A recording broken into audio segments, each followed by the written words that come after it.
Whether you're a skeptic or a believer, join me, Rob McConnell, as together we'll investigate the world of the paranormal and the science of parapsychology here on the X-Zone Radio TV show on XZBN and the X-Zone TV channel on Simul TV. Since 1990, the X-Zone Radio TV show has been the place where people dare to believe and dare to be heard. Together, we'll investigate UFOs, aliens, ghosts, Bigfoot, psychic phenomenon, lake monsters, conspiracy theories, government cover-ups, the truth embargo, alien abductions, ESP, haunted locations from around the world, and so much more.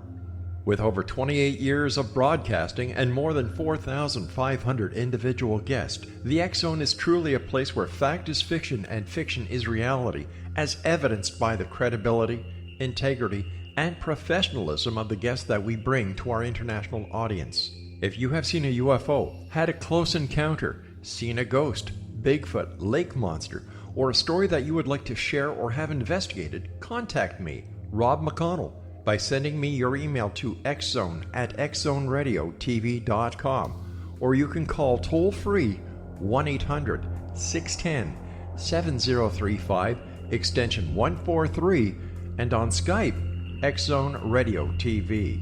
For more information on the X-Zone Radio TV show with yours truly, Rob McConnell, visit www.xzoneradiotv.com or www.xzonetvchannel.com or simultv.com and xzbn.net. Until next we meet here in the X-Zone from our broadcast center and studios in Hamilton, Ontario, Canada, always remember, X-Zone Nation, keep your eyes to the sky and your heart in the light.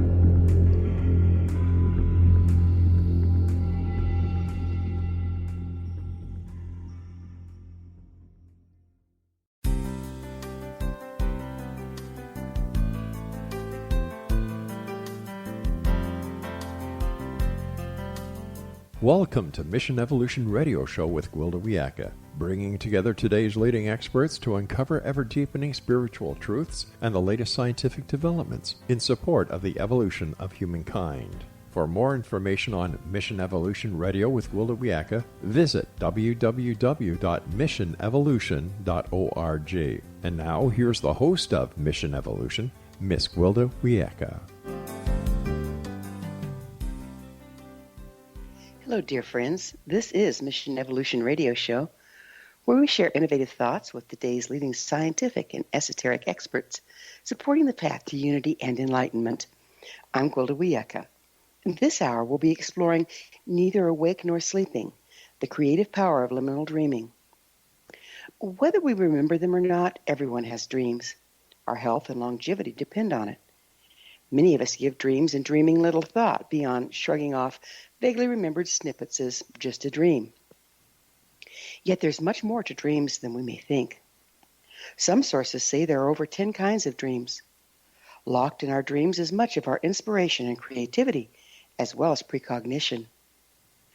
During the deep shifts and transformation we're now facing, we could all use inspiring concepts to solve the many problems we're confronted with, or a glimpse of the future to chart our course in uncertain times. What types of dreams are there? How can we tap into the hidden potential of our dreams? What is liminal dreaming, and how can it aid our evolution? With us this hour to explore the land of dreams is Jennifer Dumpert. Jennifer is the author of Liminal Dreaming, Exploring Consciousness at the Edges of Sleep, and a San Francisco-based writer and lecturer. She's the founder of an international organization that explores the phenomenological experience of dreams as a means of experimenting with mind. Her website, urbandreamscape.com. Jennifer, thanks for joining us on Mission Evolution. It's my pleasure to be here. Jennifer, you're going to have to, discretion being the greater part of valor here, you're going to have to pronounce the name of your organization for us. Oneironauticum. I realize it's a difficult name. Gesundheit. So how did you become interested in dreams? I've always been a very vivid dreamer, and a lot of my earliest memories are dreams. I also studied religion and myth and was fascinated by the way that people find meaning in dreams, in the way that people express their religiosity, their spirituality, their inner world through their dream work. I mean, dreams are on this edge between kind of our personal experience, because they're so intensely personal, and yet this deeply common experience. Everybody who has ever lived dreams. So they're just a fascinating way of thinking about mind, of experiencing mind, and of looking at how people consider mind, spirituality, religiosity, etc. So what is your educational background in dreams and dreaming? Well, my educational background. I did my my undergraduate and my master's and my doctoral work on my BD in religious studies, and so it was much more general, and myth mostly is what I was studying. And as part of that, I really became fascinated in dreams.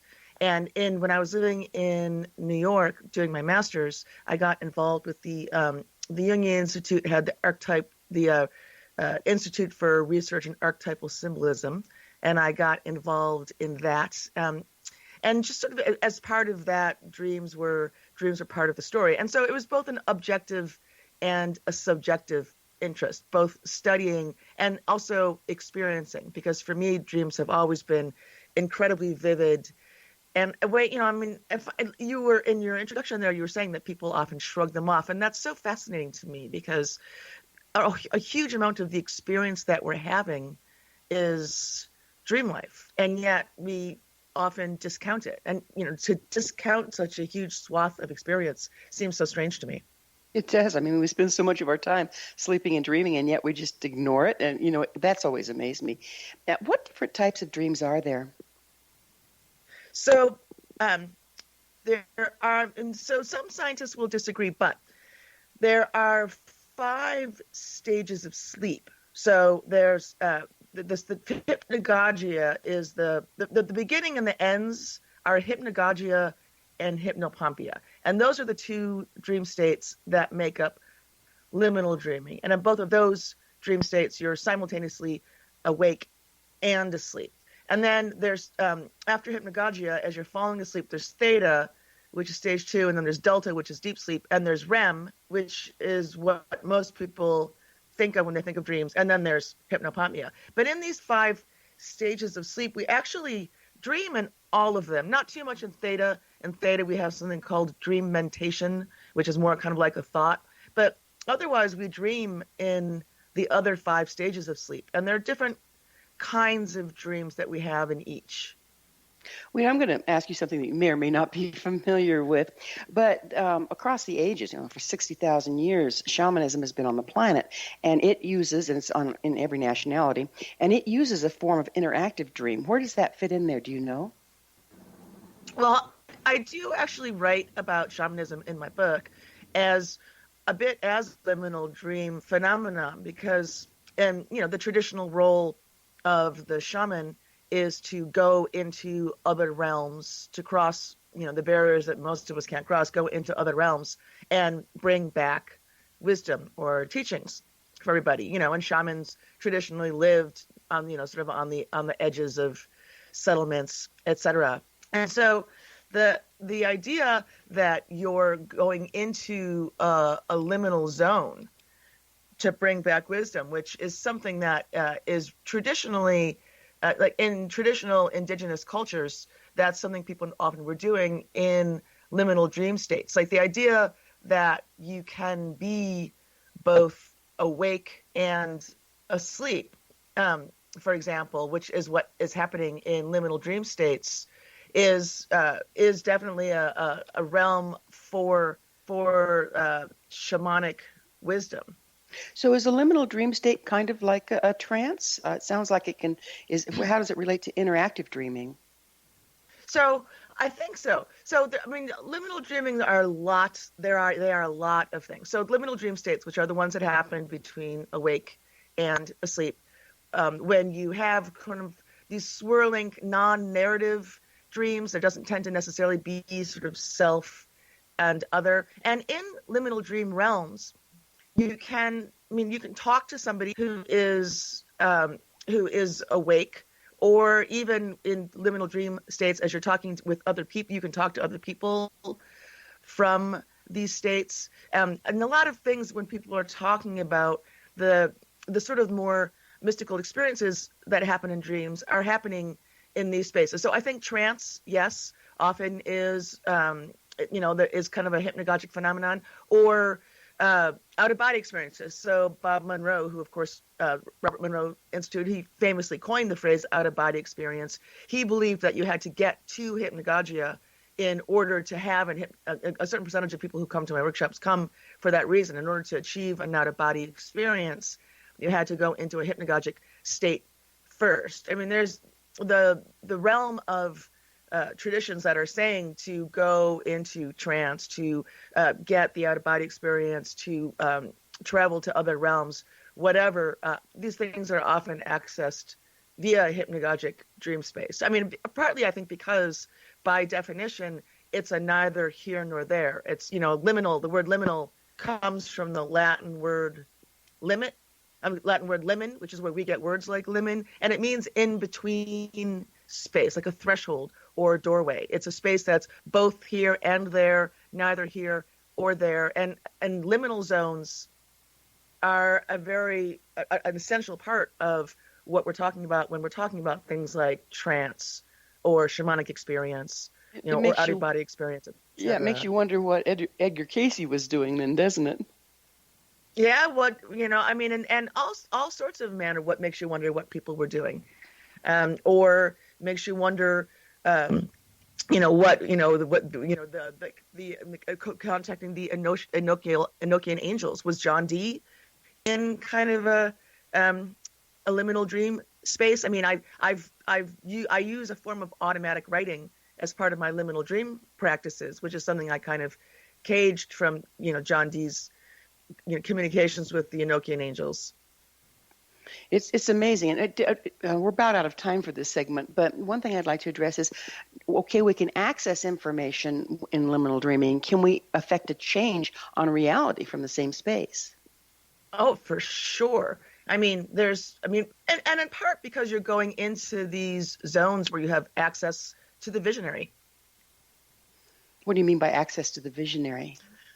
So the visionary experience, I think, comes to in a certain part from our own unconscious. And yet when we delve into the unconscious in REM dreams, for example, or in trance experiences, sometimes it's difficult to remember what happened. And in liminal dream space, you go into the visionary space of the unconscious, and yet your conscious mind remains online, and so you can actually observe the experience, remember the experience. You can bring it back into the daytime world.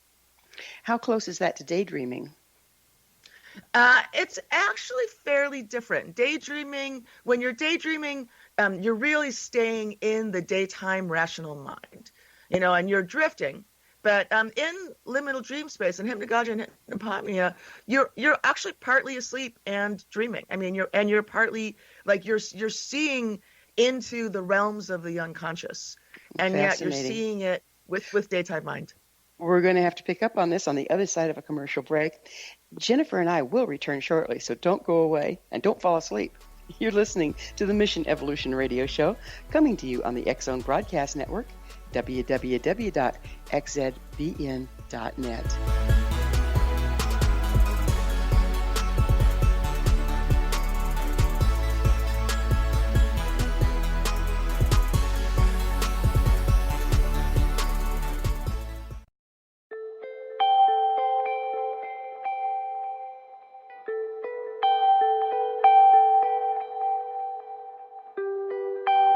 It's hard to listen to the news without realizing we're living in volatile, unprecedented times.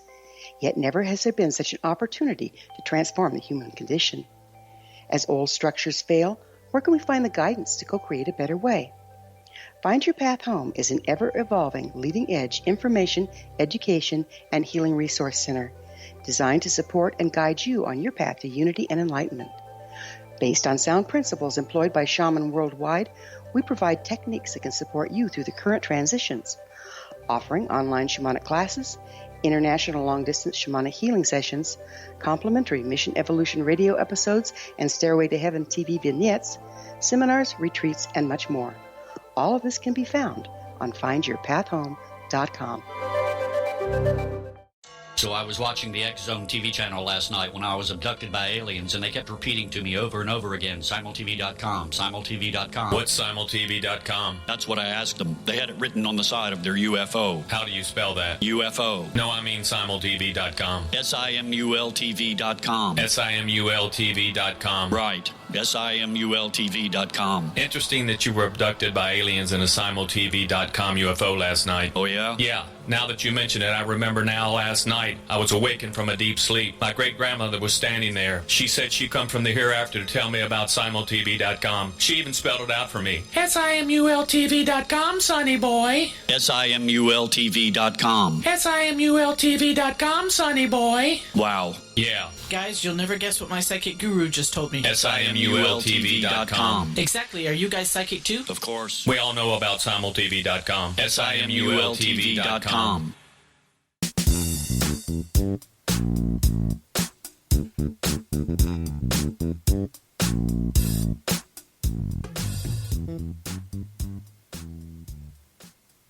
Welcome back. This is the Mission Evolution Radio Show, missionevolution.org. We're dedicated to unification and evolution of consciousness. Our guest this hour is Jennifer Dumpert. Her website, urbandreamscape.com. Jennifer, as we were speaking, it occurs to me that we're always kind of sliding in and out of various stages of dreaming, from daydreaming, where we're perfectly conscious, into the subliminal stage. Is there anything in between the two?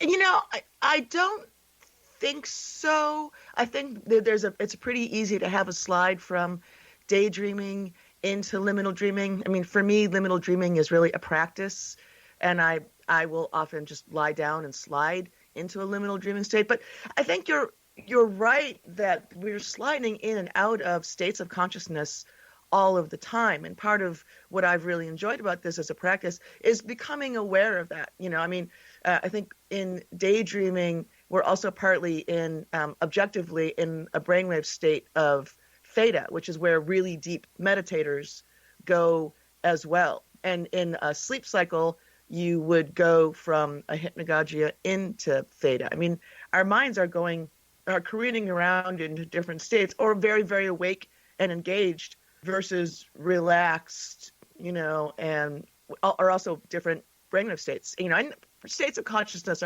don't necessarily only map onto brainwave states, but it's interesting. I mean, you can objectively measure brainwave states and see how much people are actually sliding around among different states all day long, for sure. So is that by EEGs? Yeah, that's by EEG. So brains are chemical and electricity, and they measure different brainwave states with EEG, how many waves per second. So very, very, very deep dreams, for example, delta is 0.5 to 3, whereas the most excited state we get into is gamma, which is sort of 40 waves per second or more. And this is another interesting thing about liminal dream states, because most brainwave states are marked by a single sine wave, right? So I was just saying 0.5 to 3, 40 or higher. The one of the brainwave states, the one in which we spend most of our sleep and where meditators go, I just mentioned, theta, has 2 sine wave states. But liminal dream states, hypnagogia and hypopnea, have 9. So most other brainwave states measured by scientists are a single sine wave. And yet in these 2 brainwave states, which are by far the short, without training, you can train yourself to locate and linger in liminal dream. And then you can stay there for hours. But without sort of training, without paying attention to it, most of us are only going to spend like 8 or 10 minutes in these states. And yet they are by far the strangest brainwave state. So explain to me a little bit. I'm a novice here. What do you mean by 9 sine waves instead of just 1? So for example, right now you and I are having a conversation. We're probably pretty actively engaged in this. So we're probably in a state of beta, right? So we've got something like, maybe 14 to 40 waves per second in the electricity measured in our brains, right? So it's a single sine wave that the EEG is measuring. And everyone knows, like, you think about EEG, you can imagine it's this little wave that's being recorded by a like an arm on paper, an electronic arm on paper. We can all visualize, if you're looking at a chart of brain waves, what a kind of a brain wave looks like, right? So there's a single brainwave that we had that sort of marks what beta is. But if we were in hypnagogia or hypnopomnia, there would be 9 different brainwaves happening simultaneously, not just one. So like 9 different little arms.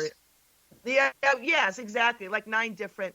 If you went online and because it isn't done with the little arms anymore. That's kind of a. But if you go online and you look at brainwave charts, you'll see that you'll see, oh, look, there's beta, there's the one sine wave that shows the beta, there's alpha, there's the one sine wave that shows the alpha.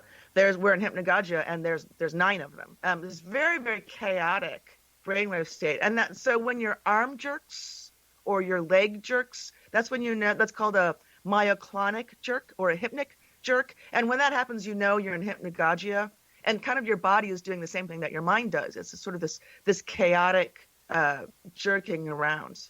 So like when you see dogs running after the rabbit in their sleep, that's what they're doing. But yeah, potentially, although they also might be in REM. So little is understood about dreams. It's so poorly studied, and people do study to a certain degree. Like lucid dreaming has had some studies. REM dreams have had a little bit of study, but really not a lot. People study sleep, but not really dreams. And when you think about it, it was only the 1950s that Western science ever put 2 and 2 together of, oh yeah, when people's eyes are moving and they're asleep, they're dreaming. So REM, and that was Azarinsky kind of discovering that REM sleep was a sleep in which we're dreaming, but there really very little is known about it. Well, we spoke of Edgar Cayce earlier. What do Thomas Edison and Salvador Dali have in common in regards to dreams? So, again, partly because you're accessing the visionary space of the unconscious while the rational mind remains online. A lot of inventions and artists' work, what have you, have been conceived in hypnagogia. In addition to Dali and Edison, I'll get to that in a second. Kekulé conceived of the benzene ring in a hypnagogic state. The periodic table of elements was conceived in a hypnagogic state. Louis Agassiz figured out how to chip away stone to find fossils in a hypnagogic state. Independently of each other, Salvador Dali and Thomas Edison invented the same hypnagogic liminal dream exercise for tapping the state for creativity and problem solving. And it's how Salvador Dali came up with a lot of his ideas for art, and how Thomas Edison came up with a lot of his inventions, which is amazing because Thomas Edison invented an enormous amount of what we use in our daily lives. And what they would do... How do we know that they were in a hypnagogic state? Because of this exercise that they developed, which was pointedly to use hypnagogia. And what they would do is they would each put metal plates on the ground, and when feeling sleepy, would sit back in a very comfortable chair.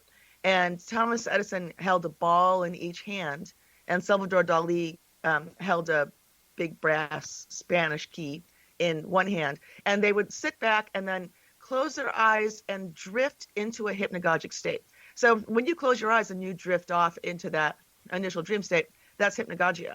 And they would drift in hypnagogia, and then as soon as I started to fall asleep, coming out the other side of the hypnagogic state, they would naturally drop whatever they were holding. It would hit the metal plates on the ground. Edison kept a notepad and pen and paper, and Dali kept a sketch pad.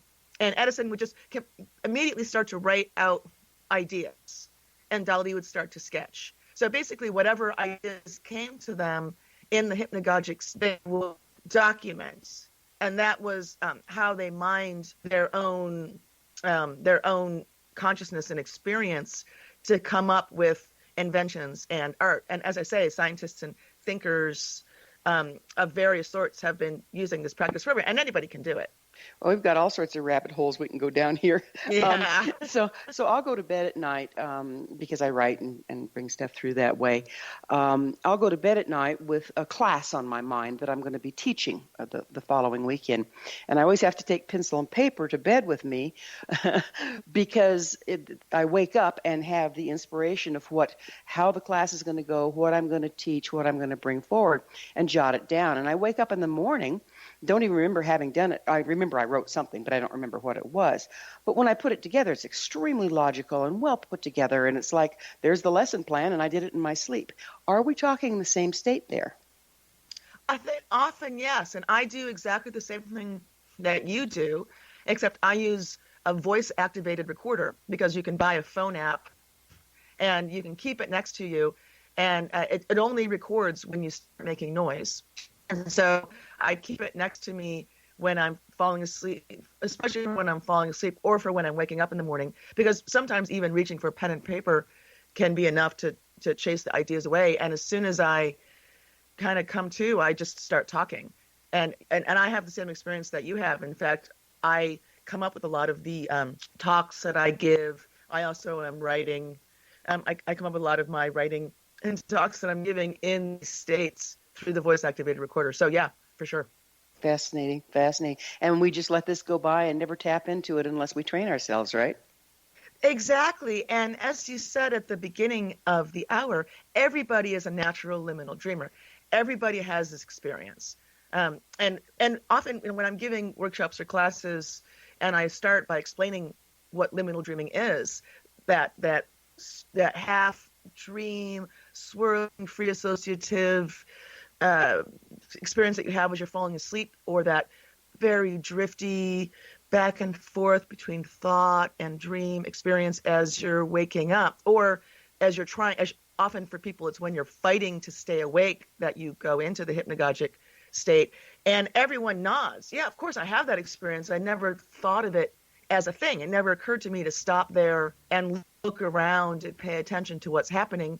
And yet it's been tapped by people for, as you said, thousands of years back through, shamanic traditions. People have been tapping and making use of this space. Well, we have so many more exciting places we can go. We're going to have to take a quick break, but on the other side, we'll continue to explore the dreamscape.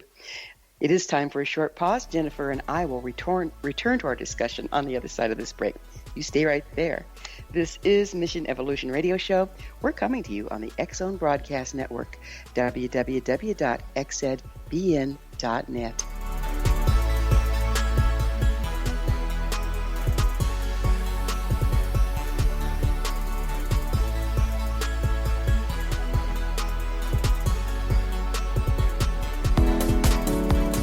How would your life change if you could develop the business and personal skills that you need in order to make more money? Do you want to learn how to achieve your big life goals faster? Then go to findhiddenmoney.com and get the Goal for It online course. The course teaches you how you can set and achieve your biggest goals while completely overcoming the roadblocks to your goals so that you can realize your dreams and imagine more success. Go to findhiddenmoney.com. Memorable dynamic presentations are a not-so-secret weapon in the business world. Do you have a powerful message that must be shared, but you haven't found a way to deliver that message? Do you want to be known as a top public speaker who gets amazing results? Are you ready to create and deliver your powerful message? Thomas Hides can help you create and deliver your speech to get the results you desire. Visit iconquality.com. Did you expect your business to flourish, but instead it plateaued or didn't get off the ground yet? Would you like to achieve massive goals and discover new sources of income within your business? When you're ready to experience that type of success with fast results, Cindy Hendricks is the business coach for you. Her work with entrepreneurs and business owners has been life-changing. To get you and your business where you want to be, go to imaginemoresuccess.com. Has the fear of public speaking stalled your business or personal life? What would you give to develop and maintain supreme confidence? have an invaluable private program to always perform at your best. Imagine how you would feel. You can have all that and so much more today with Thomas Hyde's life-changing course called Number One Fear Unleashed. Visit numberonefear.com and be liberated from your fear of public speaking.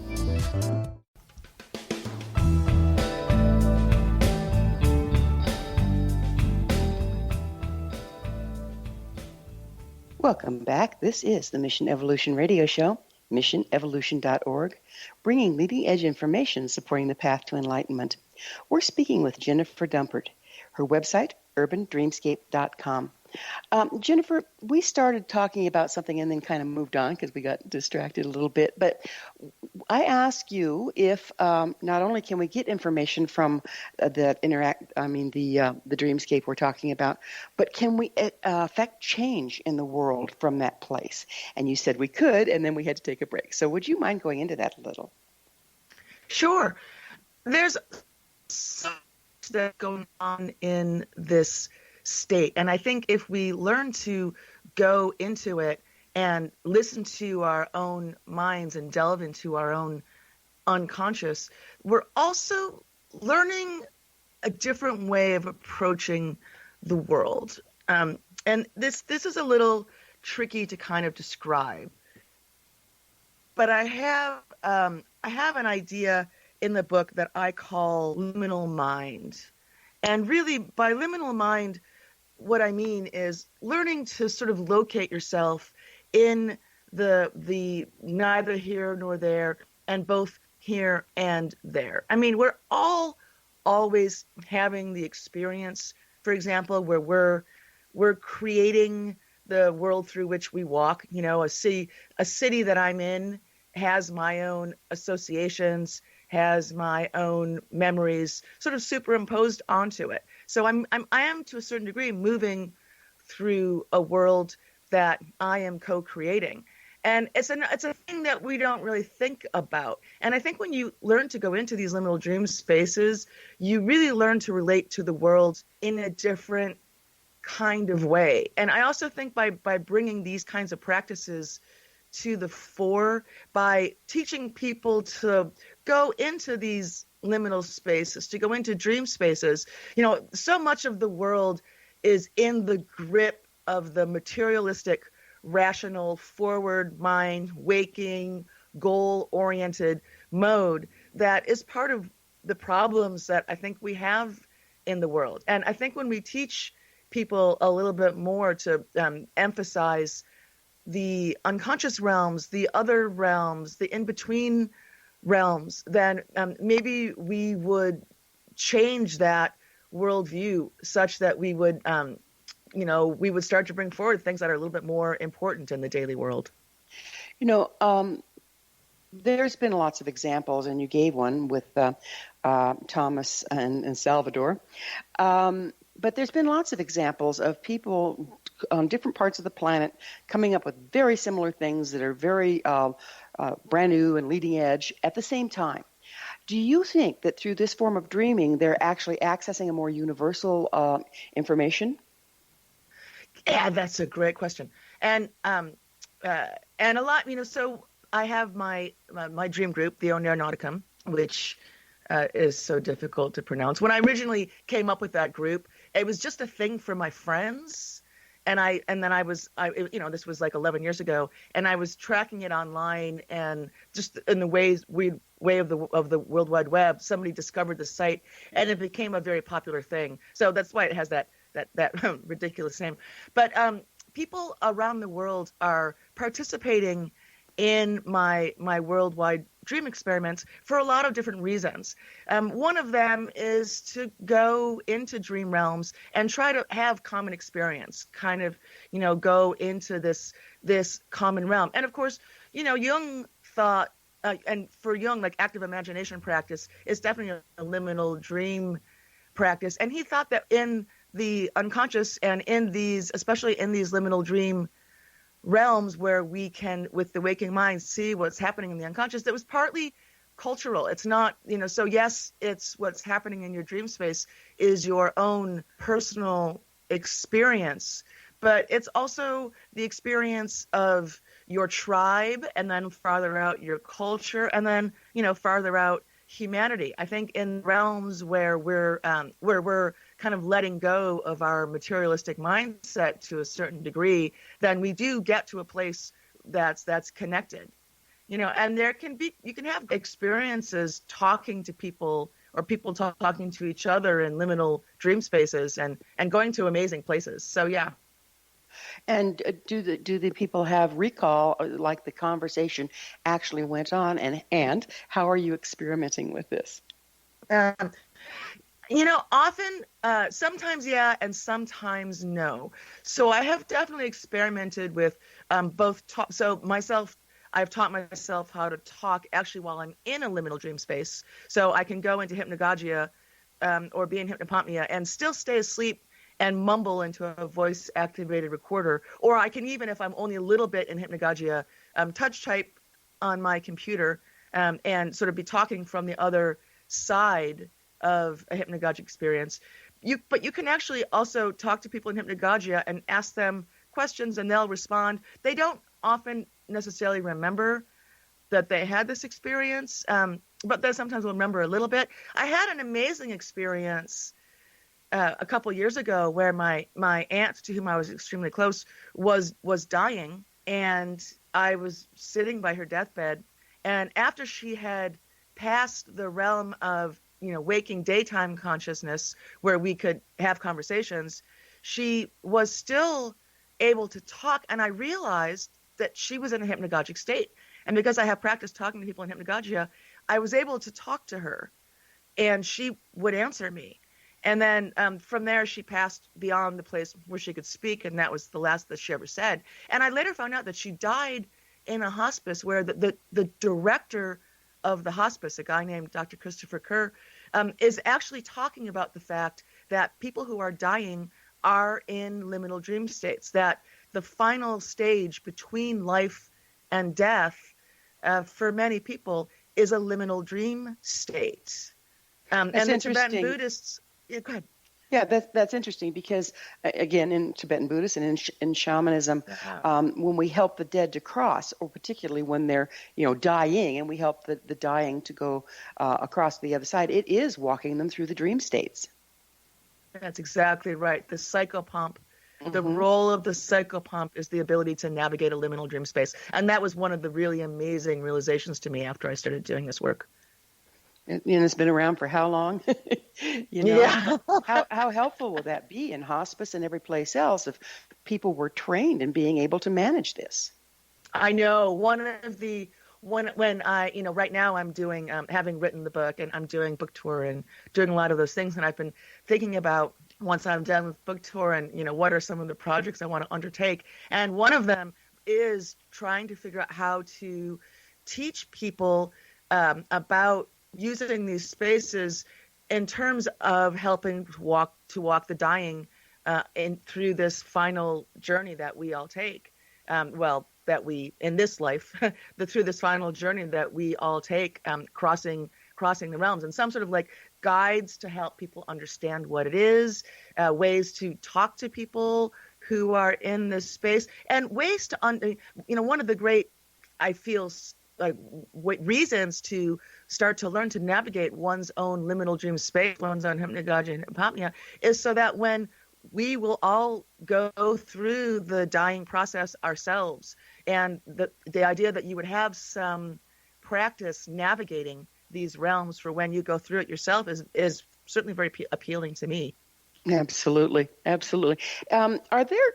Do we dream differently at different ages? I mean, we see little infants as they're here and they spend a lot of time in the dream space, and then the elders start to spend a lot of time in the dream space. Would you speak to what it's like, how dreaming changes with the different ages? Yeah, and that's really a fascinating question. So in the womb, fetuses in the womb are in REM the vast majority of the time. So they're dreaming of what one wonders. Newborns, as anybody who has children know, spend an enormous amount of time in REM and potentially a lot of time in liminal dream space. Of course, it's impossible to know what the subjective experience is of a newborn. But one of the leading experts in the dreams of children, a guy named David Folks, feels as soon as he has been able to, figure out what very young children are dreaming of, the dreams that they describe seem a lot more like hypnagogic dreams. As opposed to REM dreams, the quality of REM dreams is such that it's still like daytime experience, and that you're still you moving through a world having experiences. It's just that they're very weird experiences because you're in REM. Whereas in liminal dream spaces, often you aren't necessarily there. It's just the unfolding moment of the dream. It's not like you're in a world having experiences. It's this kaleidoscopic, free-form unfurling of a dream. So it may be that very small children and very old people are having much more of that experience. We all have much longer circadian rhythms when we're younger. We all sleep more when we're younger and sleep less the older that we get. And the less you sleep, the less REM dream you have. That's just a fact. So we all have REM dreams. We all have fewer REM dreams the older we get. Some of us have naturally more or less, depending on our circadian rhythm. But dreaming definitely, our REM dreaming changes the older we get, and sort of the natural amount that we're in hypnagogic. So we have less REM and more liminal dream, kind of the older we get, and for very young people as well. Fascinating. Well, we're going to have to pick up again on the other side of a commercial break. Jennifer and I will be back shortly, so don't leave us now. This is Mission Evolution Radio Show on the X-Zone Broadcast Network, www.xzbn.net.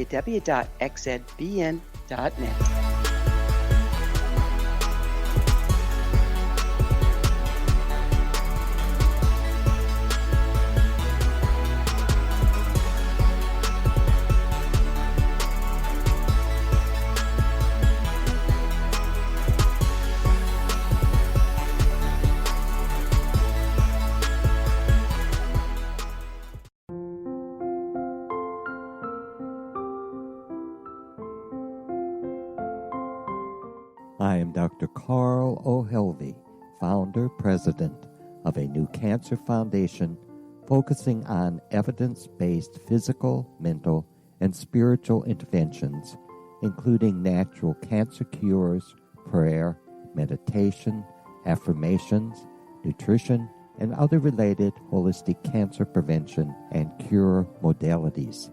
These are used in cancer education, research, and financing care. I ask for your help to continue this important work by donating at www.holisticcancerfoundation.com.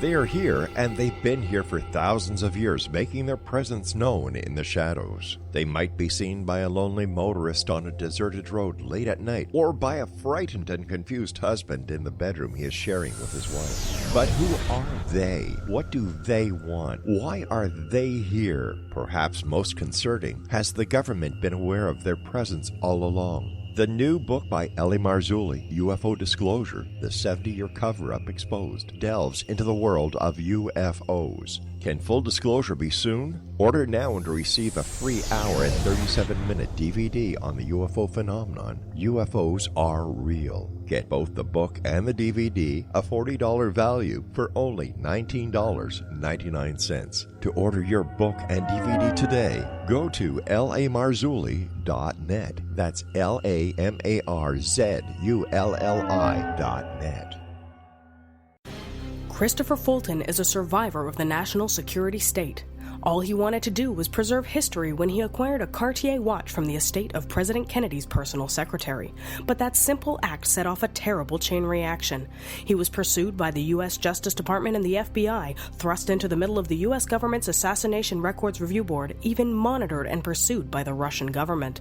All because that Cartier watch was the missing link of evidence, a timepiece worn by JFK that fateful day in Dallas, a link resulting in Christopher being incarcerated and attacked for 9 years years because he opened a hidden chapter in history. The intriguing journey outlined fully in Christopher Fulton's memoir, The Inheritance, is available now through TrineDay.com or Amazon.com. The Inheritance, Poisoned Fruit of JFK's Assassination by Christopher and Michelle Fulton is a must-read, an incredible tale of how easily our own government can overrule justice. The Inheritance, Poisoned Fruit of JFK's Assassination.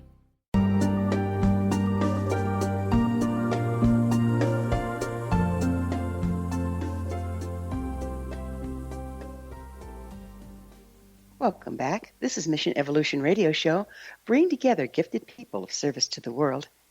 To suggest a topic or guest, email us at info@missionevolution.org. Our guest this hour is Jennifer Dumpert. Her website, urbandreamscape.com. We were talking, Jennifer, about how our sleep style and our dream style changes from one age to the other, from infancy to when we're getting ready to cross. And I was wondering if you know, how does make-believe fit in there? You know, children spend so much time trying out their lives in make-believe space. Is that a dream state of sorts? It's, you know, the consciousness of children is really so fascinating. And I think that children are definitely a lot closer to something that we were talking about earlier, the ability to slide among different states of consciousness, what they're accessing. I mean, so many of us try to regain the ability to access these kinds of things like we did when we were children. I'm not sure what states necessarily they're in, but I think that children, the fact that children spin in circles, you know, and roll down hills and truly go into other worlds with make-believe underscores something about the human experience, which is we're really hardwired to experiment with consciousness. We really, humans play with minds, and I think animals do as well. And I think that, you know, and if you look at so much of what we're doing, it is just that. It's experimenting and exploring what's happening within our own consciousness and learning to dabble in liminal dream space or in any kind of dream space is an amazing exploration into what's happening in mind. It's a wonderful way to play with one's own consciousness. Do you think that our materialistic world and all the conditioning in it actually conditions us out of the things that we came able to do as children, like sliding in and out of liminal dreaming and accessing more creativity?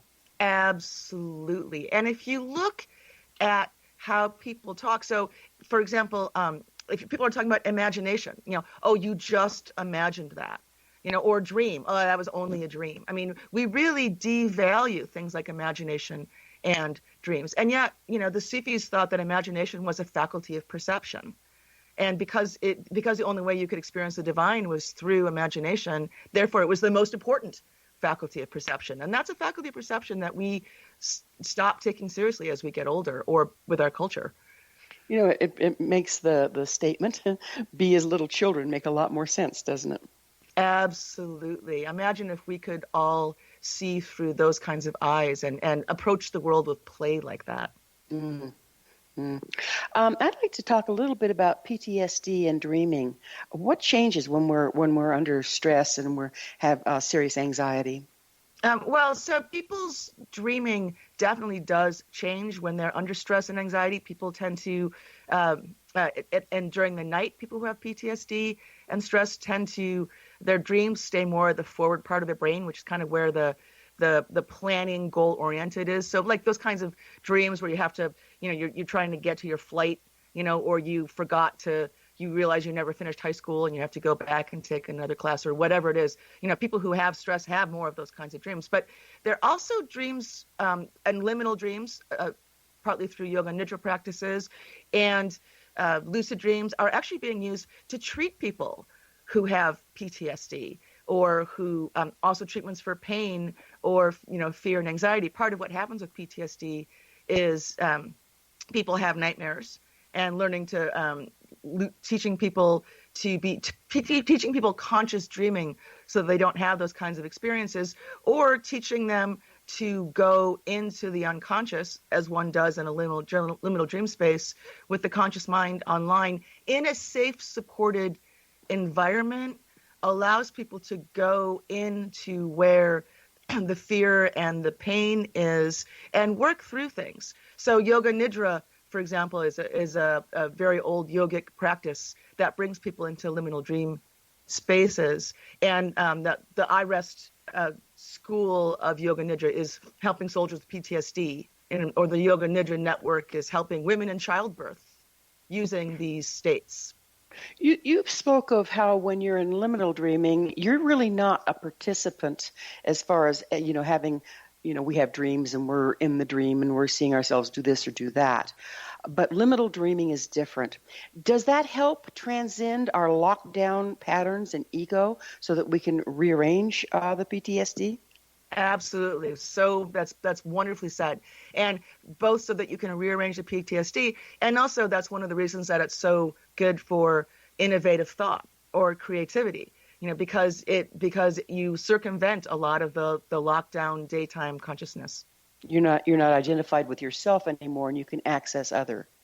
Exactly. And a lot of people use it, as I do, as a form of meditation. So there's, if you're looking at like mindfulness meditation, a lot of it is being aware of the unfolding moment without letting your ego get in the way. And when you're in these spaces, your ego loosens the kind of iron grip that it often has on your experience and gives you access to a whole other mode of being in your consciousness. Amazing. So what's consciousness hacking? Speaking of consciousness.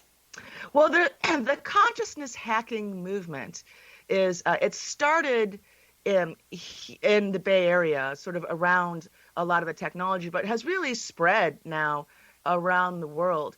And it's using modern methods to experiment with the mind, but with more of like a spiritual meditative approach. So, for example, using modern technology, there's a lot of things like the Muse, or at MIT labs, they're developing technology actually to work with hypnagogia, or binaural beats. There's a lot of technology out there that is used for meditation, used for dream states, and using what we have learned in the modern world, through technology and knowledge, to go in and explore with mind. Because we often think of things like, technology and science as being at odds with meditation and spirituality and these practices of consciousness. And the idea is no, not at all. In fact,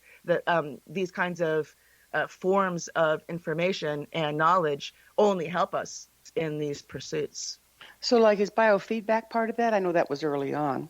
Yeah, biofeedback is part of that. So, for example, you can use various forms of biofeedback to be aware of what state your mind is. So the Muse is that headset, and it is measuring brain waves and like letting you know when you're getting closer to that kind of like meditative theta state. And it gives you the feedback of sound. I mean, it can do a lot of different things, but it can give you the feedback of sound. So as you're getting closer to these meditative sounds, you're having more like flowing water sound, for example. So it's using feedback to let you know that you're in these various states, brainwave states, where there's different forms of consciousness. Yeah. So how are dreams involved in shaping the mind? Well, so I said earlier that fetuses in the womb are mostly in REM, and infants are largely in REM. Nobody really knows why we dream, but one of the more popular theories at the moment is scientists think that dreams, REM dreams and probably also liminal dreams, contribute to moving short-term memory into long-term memory. So, moving our daytime experiences or what happens or what we're thinking about, whatever it is, into our long-term memory.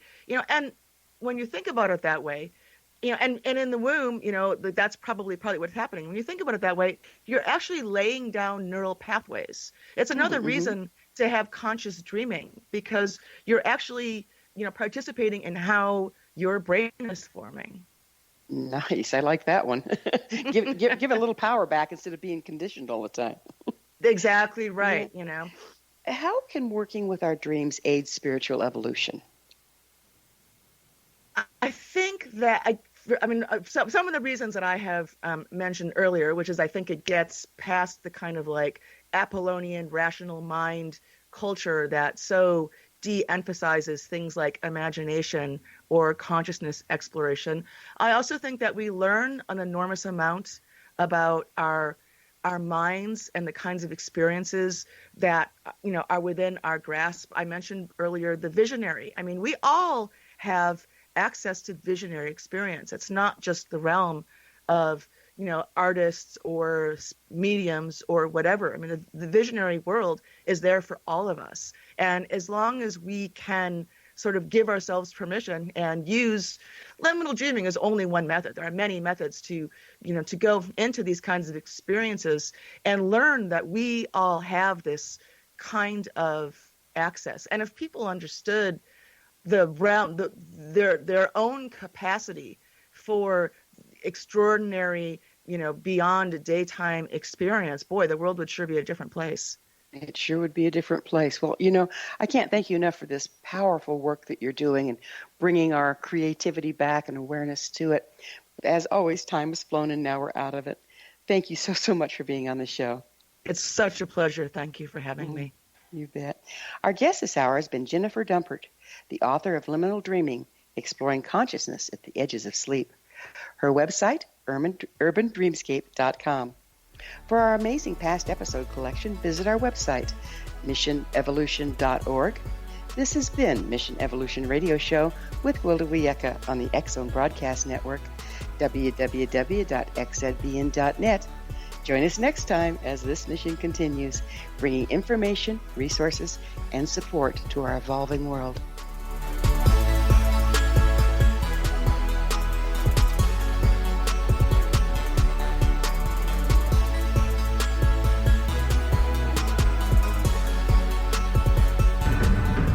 If you are looking for a safe, zero-calorie, natural option to the harmful artificial sweeteners on the market today, Just Like Sugar is what you're looking for. Just Like Sugar is a wonderful natural alternative for those health-conscious people who choose a calorie-restricted diet with a great, pure, sweet flavor that tastes just like sugar. Just Like Sugar is a great natural option for people suffering from diabetes and may be useful in restricted diet programs where standard sugars are not allowed and does not cause a laxative effect of some other sweeteners. Just Like Sugar comprises a perfect blend of chicory root fiber, natural calcium, natural vitamin C, and Just Like Sugar's sweetness comes from the natural flavors from the peel of the orange. Just Like Sugar is a natural alternative to harmful artificial sweeteners and will change the way that you believe all natural sweetener products taste. Just Like Sugar is available at your local Whole Foods markets, Wild Oats markets, Henry's, Sun Harvest, and many other fine natural food stores in the U.S., Canada, and worldwide. They are here, and they've been here for thousands of years, making their presence known in the shadows. They might be seen by a lonely motorist on a deserted road late at night, or by a frightened and confused husband in the bedroom he is sharing with his wife. But who are they? What do they want? Why are they here? Perhaps most concerning, has the government been aware of their presence all along? The new book by Eli Marzulli, UFO Disclosure, the 70-year cover-up exposed, delves into the world of UFOs. Can full disclosure be soon? Order now to receive a free hour and 37-minute DVD on the UFO phenomenon. UFOs are real. Get both the book and the DVD, a $40 value, for only $19.99. To order your book and DVD today, go to lamarzulli.net. That's LAMARZULLI.net. You have heard of the X-Zone? Now watch it on Simul TV, plus 500 video games, live TV channels, free video on demand, worldwide, and more. Does this sound like tomorrow's television? Well, it is, but you can have it today, right now. It is Simul TV. Simul TV offers what the others only wish they could provide. 15 exclusive channels like X-Zone, Sci-Fi, and Horror. We are worldwide. No other provider offers that. 500 built-in video games, No need to have an extra expensive system. We have them included. Free video on demand, live streaming events from around the world, interactive online network, and much more. Tomorrow's TV today. Simul TV. Sound too good to be true? Well, it's not.